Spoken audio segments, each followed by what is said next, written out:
Keep this laughter going. This next guy, you're gonna love him. He's a good friend of mine. I've known him for years. Please give it up for Mr. Jim Laprelle, everyone.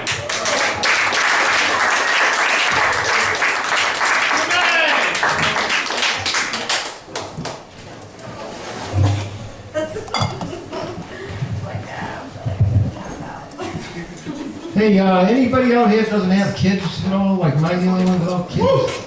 I don't have kids, so I got nothing to brag about. Like, I can't bore the shit out of people talking about my grandchildren, you know, because every grandparent has the cutest kids on this earth, so, you know, what can I really talk about? What can I brag to people about? So, you know what I do? I brag about my kick-ass cemetery that I have a plot in. Like, my cemetery is so kick-ass that they have a billboard in Haverhill that says, "Where on earth will your life be celebrated?" And when I look at that, I say to myself, that's being very presumptuous, that somebody would even care to celebrate your sorry-ass life.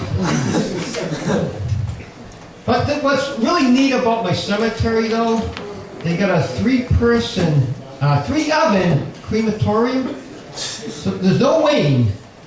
Okay, get you right in, get the chapel there, get you in and out, no time at all. And folks, this is kind of a public service announcement. If you got anybody in here being cremated, well, I don't know, maybe a comedy club is not the best place to talk about cremation. However, if you're getting cremated, don't be a cheap prick. Make sure you get an urn for your ashes. It's very awkward if you want your ashes spread out and they're in a plastic bag. Yeah. Yeah, because you know what happens? Yeah, there's residue in the bag at the end, at the disbursement. Yeah, it looks like you know, it looks like a bag of Coke. And there's no such thing as dust to dust. It's more like chunks to chunks.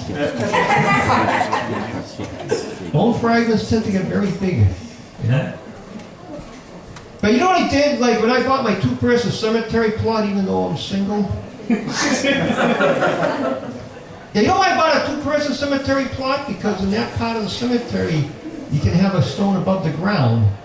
I don't like those ones that are flush, because eventually the earth will swallow you up. You know? So I got a roadside plot, okay?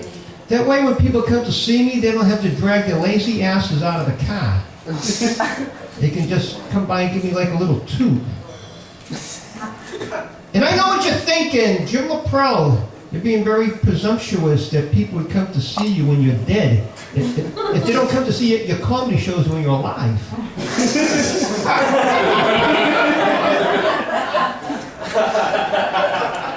I mean, I really hate to think that I got a better turnout when I'm dead than when I'm alive. You know? But that stuff happens. It happens all the time, you know? You know what I want to do? You know they have like a housewarming party? I'd like to have a grave warming party. You know? Kind of like get one of the... I'd like to turn into like Studio 54 for one night where I would control the list. Okay? Have some velvet ropes with a bouncer. Big guy in a dark suit and sunglasses. It's 64 square feet, you know, so we gotta kind of enforce the fire code and all that, you know. Speaking of that, 64 square feet, this is a very brilliant idea I had. You dig down 10 feet, okay, and now have 640 cubic feet of storage space. Slap a bulkhead over it with a lock because they steal shit in cemeteries, you know. And I can take my sweaters, put them in Rubbermaid containers, okay, put them in there like once warm weather comes. And in the fall, I mean in the summertime, I can bring my polo shirts back up out of the ground. You know? Save a lot of space in my apartment. I like to get some use out of this thing while I'm alive. Because it's not going to do me any good when I'm dead. You know? And I get it, you know. Because that's how cemeteries are, you know. Would I be like a real jerk if I went over there this weekend, trying to watch like the Major League Baseball playoffs? You know, with a blanket, beach chair, 12-pack, you know? I would like to get some use out of this thing while I'm alive, you know? So I got this brilliant idea, just to kind of like wrap it up here. I looked at the bylaws of the cemetery, and nowhere in the bylaws does it say that I cannot plant fresh produce during the growing season. So 64 square feet, I could grow my favorite veggies, do something healthy at the same time, you know. So I looked at so I decided to like run some numbers, crunch a few numbers. I did an Excel spreadsheet because I still believe in Microsoft. And when you run some numbers and do a projection, you have to adjust to the rate of inflation as defined by the Consumer Price Index. Don't forget that, folks, you know. So I crunched a few numbers and I realized that in 30 years, my foresight will pay for this cemetery plot. I'll be making a profit 30 years from now. Okay? I might be in a nursing home. I might not be able to feed myself.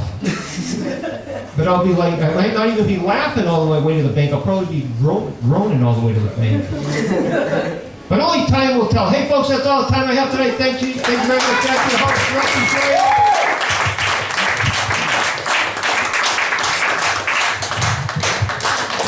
Jim LaPrelle, everyone!